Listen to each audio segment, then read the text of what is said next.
Hello, it's Alan Corey. Welcome to the House of AC. I'm going to teach you why raising the rent on your tenant will get them to stay at your rental property. It sounds counterintuitive, but hear me out. First, you got to understand the habit of many small-time mom-and-pop landlords is to basically don't raise the rent once you found a good tenant. And a good tenant is defined by someone who pays in full each month, doesn't cause damage, and intends to stay for a long period of time. Well, I would argue this is the worst strategy to keep your tenant to stay with you. So why is that? Well, we got to understand motivations. The motivation of a tenant is to pay market rent or below market rent in exchange for a safe, consistent, dependable means of shelter. On the other side of the coin is the motivation of a landlord, which is to keep properties occupied by charging market rent or slightly above market rent. So how do we appease both sides? Well, eventually both sides will be pushed into a corner and the relationship's going to erupt, end well for either party.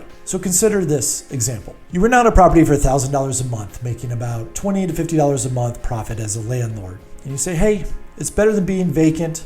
So for 4 years, you don't raise the rent because the tenant's great. They're paying on time, not damaging the property, and they're going to stay there for a long time. But over the 4 years, property taxes are going to go up.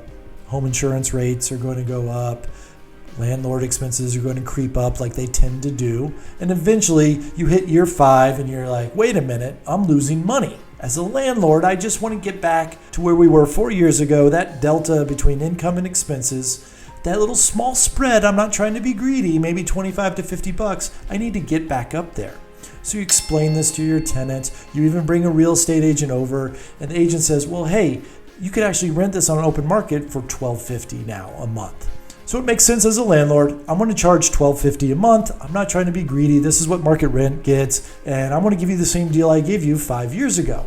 And how do you think a tenant's going to take that news? Well, I can promise you most tenants are not prepared for a surprise extra $250 bill coming to them each month. Let's look at it on a spreadsheet. All right, so we look at a spreadsheet in this scenario. A tenant's being charged $1,000 a month in year 1 for a total of $12,000 a year.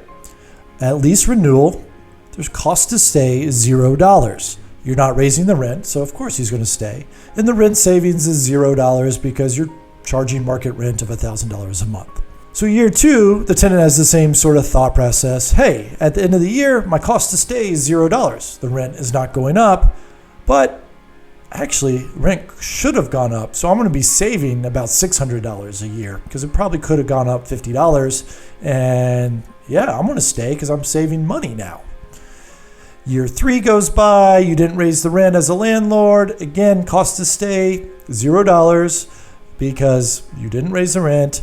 And now the tenant's thinking, wow, I'm getting a good deal. I should be paying $1,100 each month, but I'm only paying $1,000. So by staying here, I'm going to be saving $1,200. Well, of course, the tenant's going to stay at that point. Year 4, same sort of scenario, same conversation, but now the tenant's thinking, wow, by staying here, I'm saving $1,800 a month because that tenant probably looked at other properties and realized that they're going to have to really downgrade their life to continue paying $1,000 a month, so they're going to stay.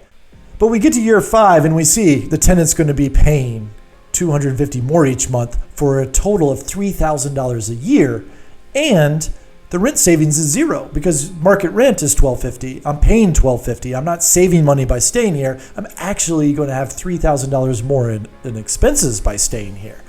So what do you think a tenant's going to do? They're going to say, well, my landlord's gotten greedy. I'm moving out. It's going to cost me $500 to rent a moving truck. And I can go find a cheaper place that's maybe $1,200 a month or $1,100 a month. And to hell with you, I'm out of here.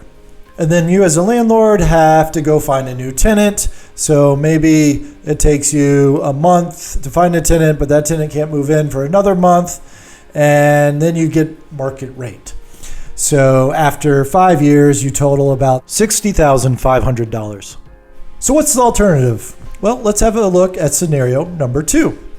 So here we go. Year 1, same thing, $1,000 a month, which is market rate. So there's no rent savings. There's no additional cost to stay. That's what we agreed on when you moved in.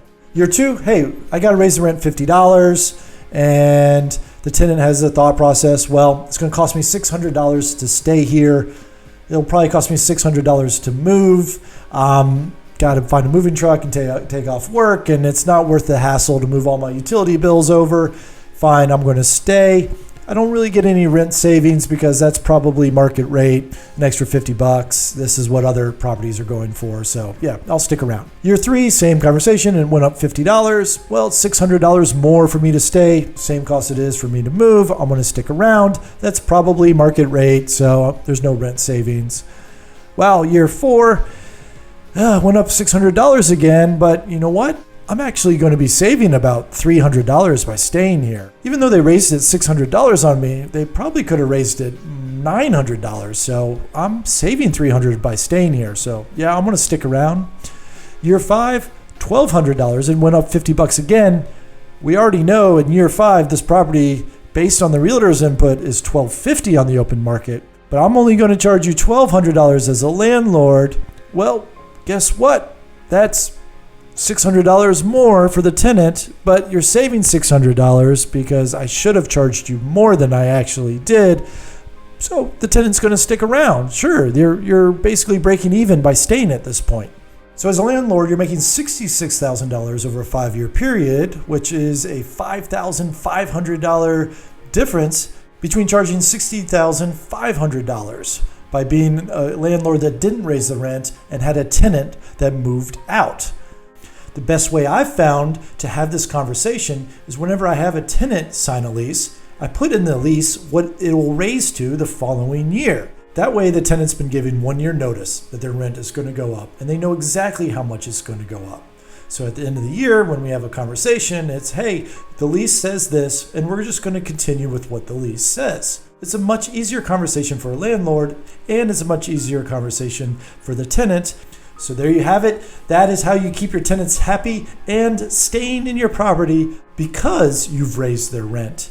And I encourage you to do the same so you have the best relationship with your tenants. Thanks for tuning into the House of AC. Please subscribe if you like this video. YouTube loves it if you hit the like and if you leave comments. So please do both of those, and I'll bring you more real estate tips to come right here at the House of AC. Thank you.